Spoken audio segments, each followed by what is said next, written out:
Hi everyone. Thank you very much for joining us for the latest Northern Affinity webinar.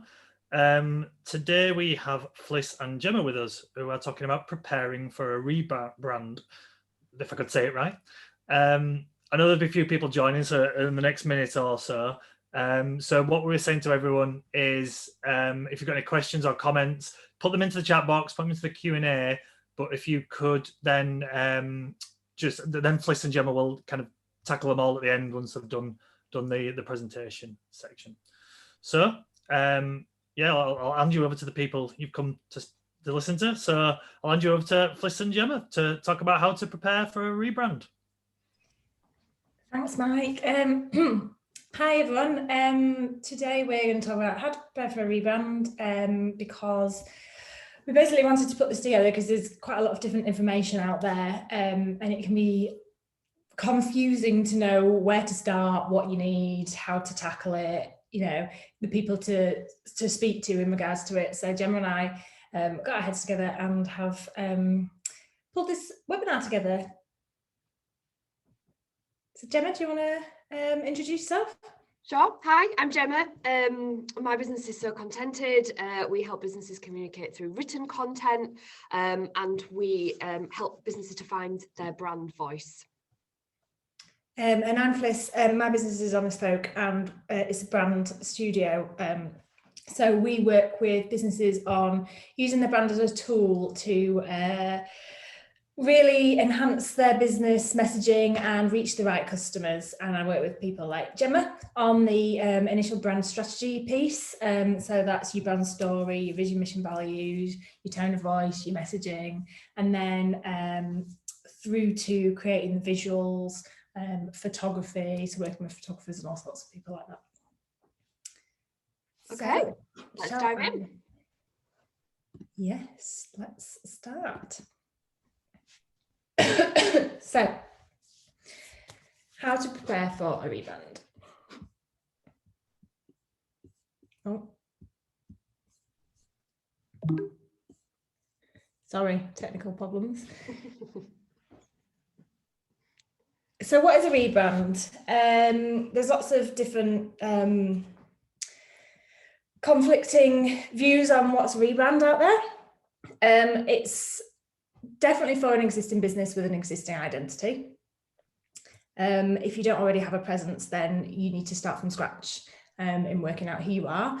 But existing businesses tend to know who their audience is, know what they stand for, have ways of working, and you've crafted a way of working over a few years that is really unique to you. So often you then need to go about really reflecting that in your brand. And I guess another point to probably cover here is what is a brand? I think often people associate a brand with simply being visuals. But that's not the case. It's everything that runs through your business. It's kind of like the soul of your business. It's almost an intangible thing, but it drives your behaviors. It influences the way that you make decisions. And I think that it's really important to understand what a brand is before you embark on rebranding, because you need to understand what your brand is at the moment. Yeah, I think that's a good point, Gemma. And once you get to the stage of rebranding as opposed to creating your brand from the beginning, you really have a good idea of who your audience is and what your business stands for. And that means you can use your brand as the tool that it's supposed to be. It complements your business strategy, and it turns it into a way to speak to your audience and reflect the uniqueness of your business. So at the rebrand stage, it's really crucial. It's a really crucial business tool. And I think that probably brings us on quite nicely to looking at the reasons why you want to rebrand. So what are those signs that you're ready to rebrand? What are the typical things that will crop up as you're running your business on a day-to-day basis, or how are you feeling about your brand that's making you think, there's something here that I need to change? And there are a few common signs, I would say, to feeling this way. Yeah, I think you could probably speak from experience here as well, Gemma. Indeed. So a lot of the businesses that I work are feeling some kind of discomfort or potentially embarrassment about how they're presenting at the minute. Often that is to do with their visuals, because people see you through your marketing, so there will be some form of visual element to it, but it might be to do with what you're saying and how you say it. You know, oh, it just doesn't sound like us, for example, and perhaps they don't want to put themselves out there because of this discomfort. And I think Gemma has experienced that from a So Contented point of view. Absolutely, yeah. So my business definitely experienced this firsthand. When we set our business up, you know, I'll be honest, we didn't have the budget to get any kind of specialist in to help us with anything. So I designed a logo. And on reflection, I'm kind of glad that I did that, because I don't think at the time that we did it, I really knew where we were going with the brand. And I have a business partner as well. And I don't think, between the two of us, I think a heck of a lot has evolved in the last, certainly in the last 2 years of the business. So we had this logo, and that is literally all we had. And I think it took me a while to realize what the problem was, but eventually everything was fine for a while, but then eventually we'll be sending documentation out to clients, and I would have to mess around with it for ages to get it to look like it was reasonable. It just felt embarrassing when I sent something. When clients were saying, oh yeah, we've been to your website, we would cringe. We'd be like, oh no. And eventually we just took the website down, because we just felt so embarrassed when people looked at it. And I don't think actually on reflection now it was that bad, but it felt uncomfortable because we knew it wasn't a real reflection of who we were. And that was the problem with it. So I think if it had been a different business, I think I could have given it to a different business and it would have been okay. And I don't think that immediately a client would look at it and go, oh, what's this? But it really wasn't us. And I think that's where our discomfort with it came from. Yeah. And the other problem, of course, that we had was I couldn't make anything look like it was ours unless I put a logo on it. Everything had to have a logo slapped on it somewhere, because there was no style to anything. It just, there was nothing I could carry through visually that made us feel like us. And we kind of had, from an actual brand perspective, without the visuals, I think we were kind of there. I mean, correct me if I'm wrong here, Fliss, but I think we had a relatively clear idea at this point of who we were. And from a voice perspective, I think we could create that, but then it was that disconnect between who we were, how we were saying things, and then how we looked, and we just could not tie those things together. And it was really difficult trying to make anything look like So Contented without it having this little logo just somewhere on it. And that was it became difficult, and eventually we was like, right, I realized this is now time for us to rebrand. It took a while for me to figure out what it was that wasn't right, but that was it. Eventually I said to Fliss, I've just got a logo. That's all I need your help. I think you hit on a few things there, actually. You just had a logo, so you're spending ages trying to create things because you didn't have anything else. And a brand, actually, it's not just a logo. I always say that, but you should have a toolkit of assets to use that reflects your business, and you didn't have that, so you were trying to create them every time you did something. So that's a big sort of alarm bell. And I think also you said that you knew who you were, it was the visuals, but also you were at a time when you were ready to take on other members of the team, but you'd never actually got your brand down as a concrete thing. So that was the warning sign of need a rebrand here, to get it down on paper. That is exactly right. We we knew, but we couldn't give anything to anyone else so that they would know as we brought them into the business. There was nothing documented around the brand itself and what we were and what we stood for. And I think it's back, you know, most businesses start out and they need a logo quick. They need to have something that's got their business name on it. And we don't have budgets when we start out because we're not making any money, you know, and that's fine. So branding is really something that comes into play a little bit down the road when you've found your feet and you've evolved and you've tweaked things a bit, and that's the time when you need to look at it. Yeah, totally agree. Yes. So, how do you start a rebrand? I think this is the point. You've found this discomfort. You're playing around with things, and you're not really creating anything that's unique or it doesn't reflect you. So, how do you start? Where on earth do you start? There's so much information out there. Do I need a logo? Do I need, you know, a plan? Do I need some words? What words do I use? So I think I always say you can't go forwards without understanding where you're at now. And this is really key. This is what I do in a brand audit. It's looking at what you have now, how your audience sees it, to get a picture of what you've got so you can then work out what you need and what's not working.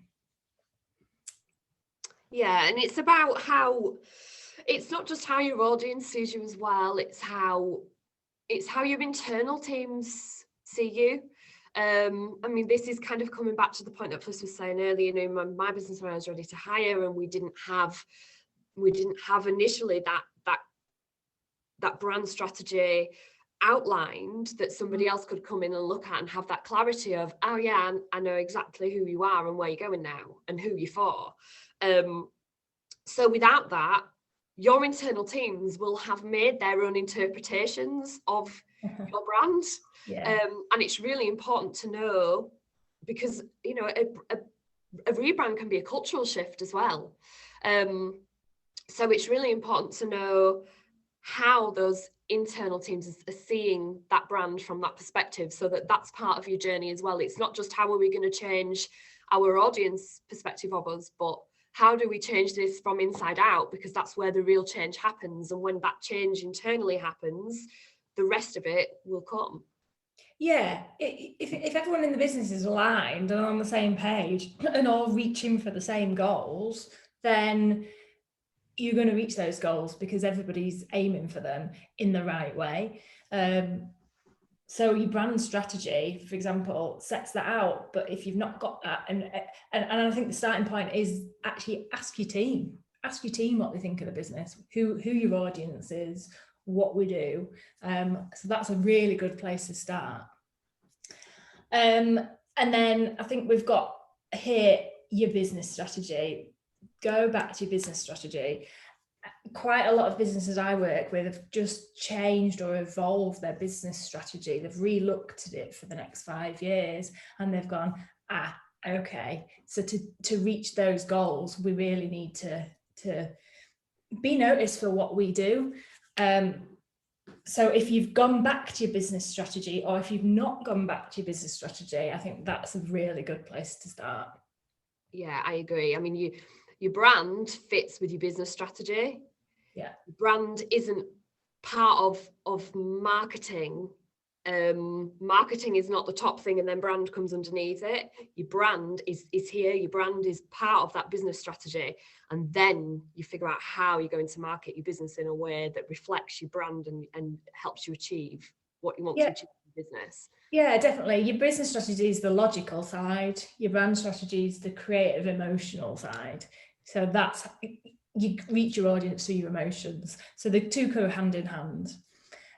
So if you've got a current brand strategy, what is it? So you've probably done some work around, right? The business's vision, values, mission. What is that? Have you changed that? Often businesses have worked on that, and that's the point they realize they need to rebrand, because they think, okay, we've got this down. and it's really, we don't reflect what we stand for. So what is your current brand strategy? Has it changed? Does it need to change?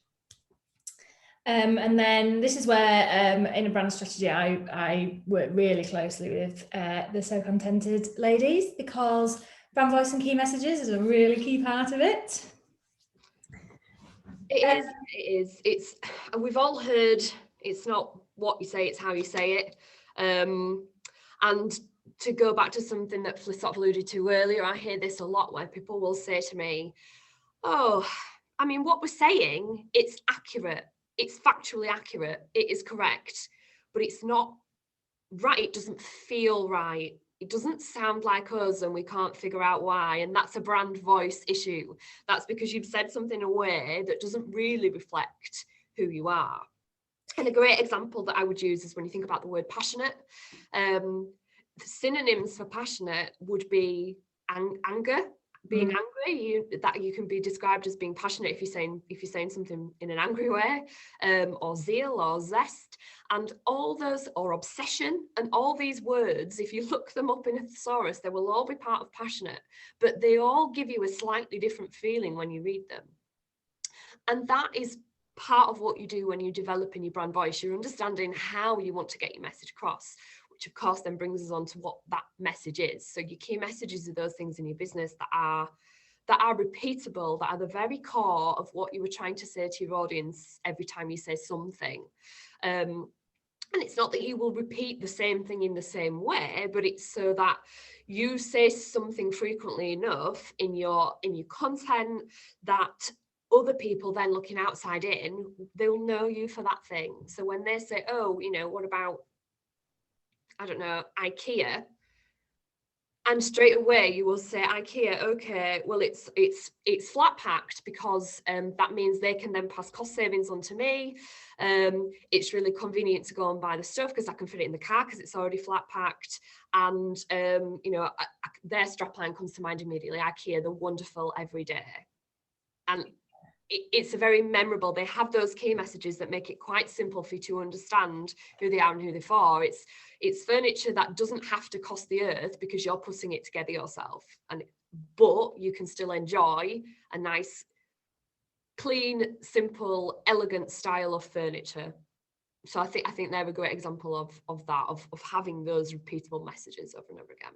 Yeah, I can totally understand what the feeling of things not sounding like you. When I first started out, I looked to others in my industry to, well, how do they do it? How do they do it? And I found I just sounded boring, and I just didn't really reflect me, and I wasn't really saying what I wanted to say as well.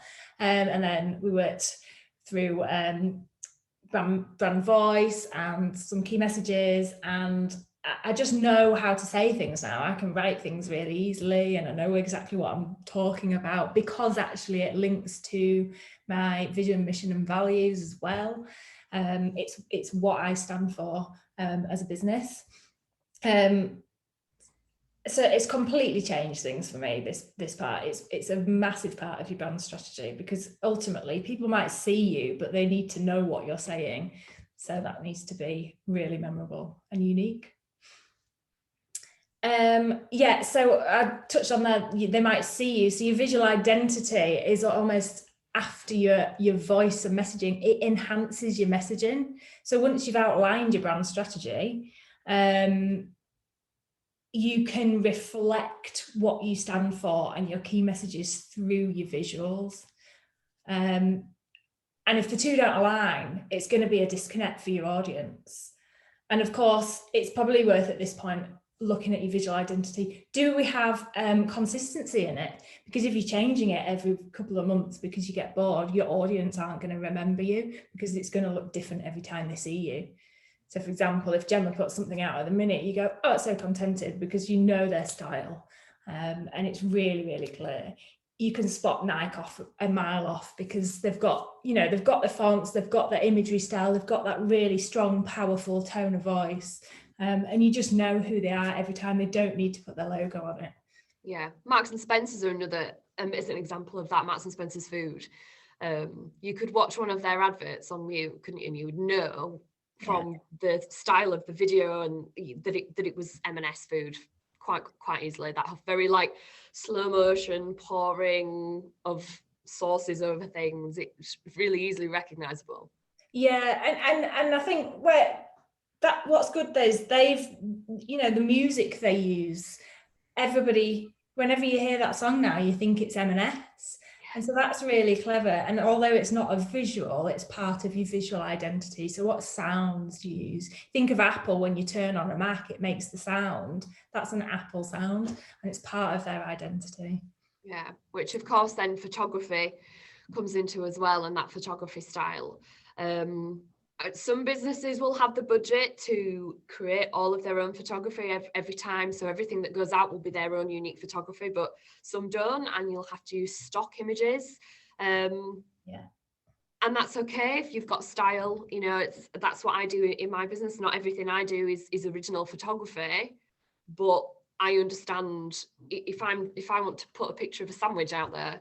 I sound like I'm obsessed with food at the moment, don't I? M&S food, sandwiches. If I wanted to put a sandwich out there and I'm just searching for an image of a sandwich, there'll be thousands of images, but I'll know which suit my style, which suit the style of So Contented. Yeah, and this is also why it's good to get an overview of where you're at before starting your identity. So if you know that you can't afford a shoot every time you do something, your identity and your photography style within that, it's considered when the identity is created. So you don't have this amazing concept of how things should look, but then you actually can't execute it. Yeah, and it's also to give the photographer an idea of how those shots are supposed to look, of what your style is. Again, you know, we've had this when we've had headshots before. We didn't have our first headshots. We didn't have a style, and the photographer just had to make the best of it because they didn't know what we needed. You know, and did their level best to just give us very nice but kind of generic headshots in that way, because we didn't have anything to say this is our style and this is how we look and this is what we're trying to get across here in this photography. Yeah, and at this stage in the rebrand, we will work with a photographer as well on creating your own style. And then I think finally it's just looking at everywhere you put out communications. How do you do marketing? What's your website look like? What's your social feed like? Do you do brochures, for example? Do you have a YouTube channel and have videos which have a certain style? Do they have end frames or not? So this isn't just looking at the visual side of things as well. It's looking at how consistent is our messaging currently throughout everything we do, because your brand is through absolutely everything. So it's your messaging and your visuals. So this is the stage where you look at, okay, how are we reflecting ourselves at the minute? Yeah, and it's how consistent is everything. If you went and took something from every channel that you currently have and put it all side by side, does it look consistent? Does it look like you? And do they all look like they're from the same organization? I think that's a good gauge, isn't it, of where you're at. Yeah, and how unique is it? So you might also do a little bit of a looking at your competitors at this stage. So when I'm doing an audit, I look at you, how consistent you are, how unique it is, how it reflects your business strategy and your brand strategy, but how sort of do an overview of your competitors and actually try to work out what their brand strategy is from their visuals. And it's really interesting when you do that, because you can, some businesses have it nailed and others you just think, well, they're just trying to be like everyone else. So that's a great exercise. So once you've done all that, it can seem quite a big job to do at the beginning, but you're armed with how to approach things. And I think it's actually a really good overview of what you need to work on in your rebrand then, because you might actually have nailed your key messages and your brand voice, but you've got absolutely no photography style and your website's absolutely appalling. So that's saying to me, okay, so we don't really need to do the tone of voice stuff, but we do need to sort out our photography, and we need a new website. So that's saying you need a web developer and a designer and a photographer. And then that also suggests you need visual identity. Or your key messaging might be all over the shop, and that needs nailing first. So I think that leads on quite nicely to who do you work with. Getting the right team is really important in Rebrand, because if you're working in silos with different people and they're not talking to each other, then it might not work together, and your brand needs to be absolutely joined up through everything. So I think the first port of call is, if you're engaging with somebody to work on your various elements of your rebrand, what questions are they asking you? And this is really important, because are they asking you about your business strategy, your brand strategy, where you've been? Because that's what they need to know. So if you're armed with it ready, you can already tell them as well. And then what is their process? How do they work? Because you want to know as much as about how they work, how they go about things, so that you can really have a really strong working relationship. And then I think one of the key things is understanding who you need and who does what. And when you need them. Yes, definitely. So who does what part of the process, I think, can be quite confusing, because there's so many people in the process and people's specialisms overlap. For example, mine and Gemma's overlap, but I'm on the more visual side of things and the expression, and Gemma's on the voice side of things and expressing that. We overlap in the middle in the strategic side. So what's the difference, Gemma, between a brand consultant, strategist and a brand designer? My description of this would be an influencer versus an implementer. Yeah. So somebody who, I guess another great example of this will be, I often see people will go to a web developer when they need a new website. Now, a web developer is there to give you a functional website, but they don't necessarily know or get involved in strategically why you're building that website. I mean, you know, this very much depends on who you go to. If you've gone to a full service agency, then it's different. That stuff will all be in-house. But if you go simply to somebody who is going to build a website, their job is to build a website. If they don't have that background of why are we building this website, how does it need to look, you know, what are the visual brand guidelines, and how can I make this consistently look like your brand? What journey do we need to take somebody through on this website? What's the content going to be? You're going to the end of the process first. If you approach a web developer to say, I need a website, which sounds counterintuitive. It sounds like you think, well, I need a website, so I'm going to go to the person that can build it. But the person that can build it will thank you no end if you take to them all the stuff behind it that needs to be done first, which is to understand why that website is being built, who it's for, how it's going to look. So that would be the designer that comes in to design the look of the website to keep it consistent in your brand guidelines. So I guess to go back to what Fliss said there, with what would be the difference between a brand consultant or a brand strategist and a graphic designer or a brand designer. The designer is there to do the design, but not necessarily there to do the initial thinking that goes behind the design to link it to the strategy. And that for me is that key bit. It's the link to the strategy, which is where you will have the difference between the influencer who will influence that strategy in the way that things should be done, and the implementer who goes, yes, okay, joins those dots and does it and actually creates the output.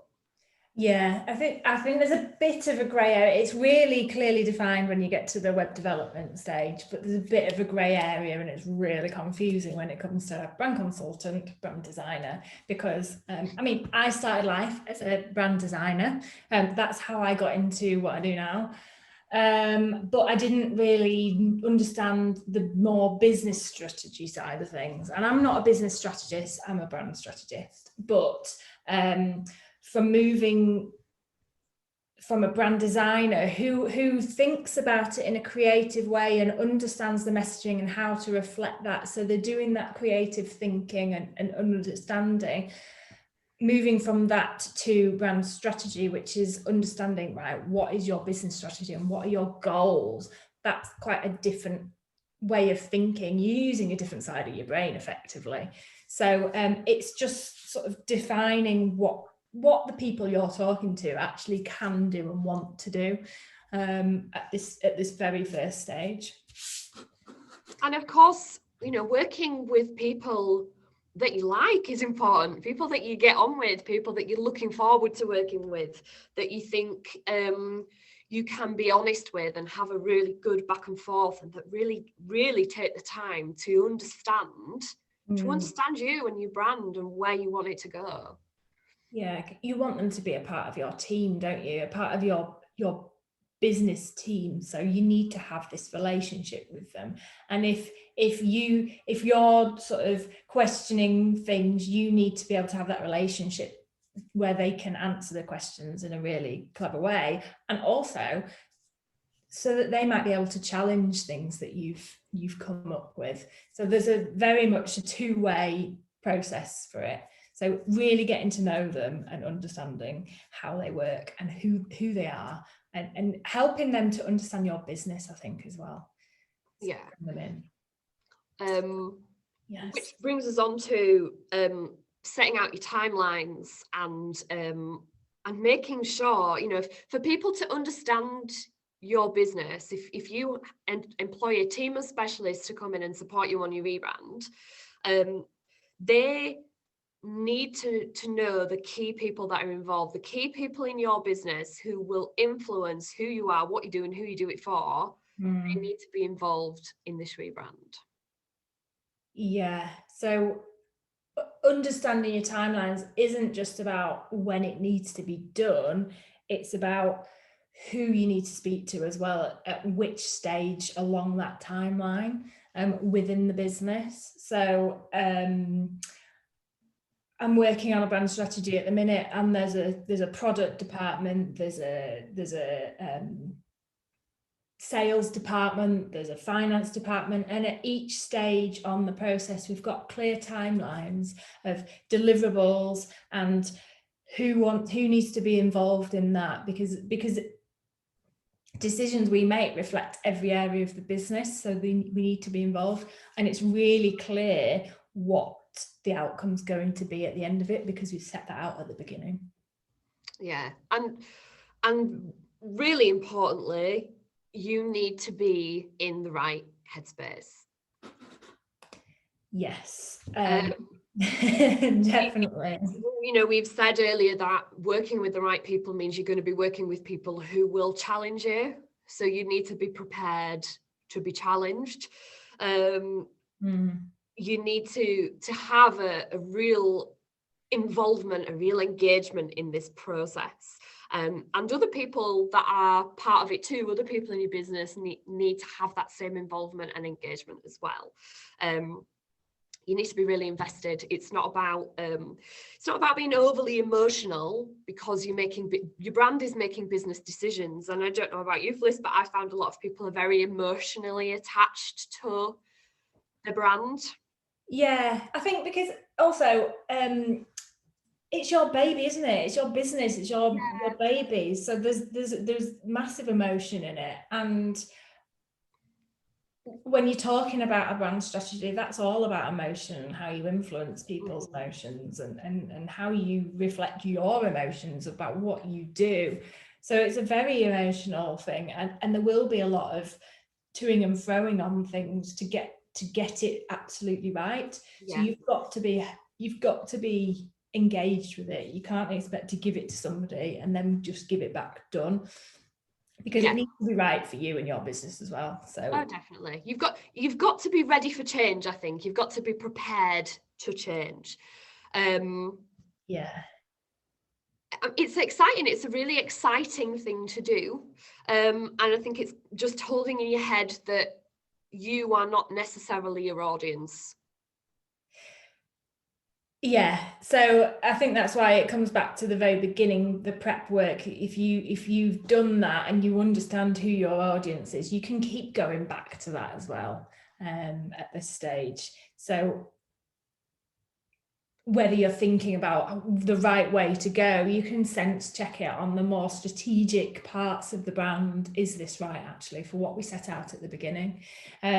So understanding the whole process and being there at every process will keep you engaged in it. And I think you hit the nail on the head. It's really exciting, and it's it can seem quite daunting and quite a big project, but it's really exciting thing to be involved in, because you're reflecting your business in how you express yourself. And so what's not exciting about that? Yeah, very, very exciting process. So anybody who's thinking about starting this, get excited. You're going to have a great time. Yes, that's why I love it. Right, so I think we've covered quite a lot there, and it can be quite daunting even starting it and broaching it. So I think the first place to do is to reach out to the people you want to talk to and have a chat with them. So we are able to help people with understanding the right way forward. We are offering a half an hour chat to work out what the best route forward is for you and your business with your brand. So if you fancy just having a chat, it's just a free half-hour chat, then get in touch and book one. Yeah. So if you want to have a chat with us about rebranding, just head to honest-folk.com/rebrand-chat. And like Fliss said, we would absolutely love to have a chat with you and see where you're at and see where you want to go and how we can help. Yes. Okay, so thank you very much for listening. Thanks, everybody. Does anybody have any questions? I have not followed the chat box. So I've got no questions in there. Has anyone got any questions? No. I can't tell if anyone's typing, but on the assumption that no one is. No, I can't either. I think dicey, isn't it? I feel like I'm going to cut somebody off while they're trying to type a question. I think getting in touch and having a chat about your own business, because there's so many different questions for every business, I think is the answer. So just book in and we'll have a chat with anybody who's got any questions after the webinar. Yeah, fab. Thanks everybody, and we'll see you soon. Thanks.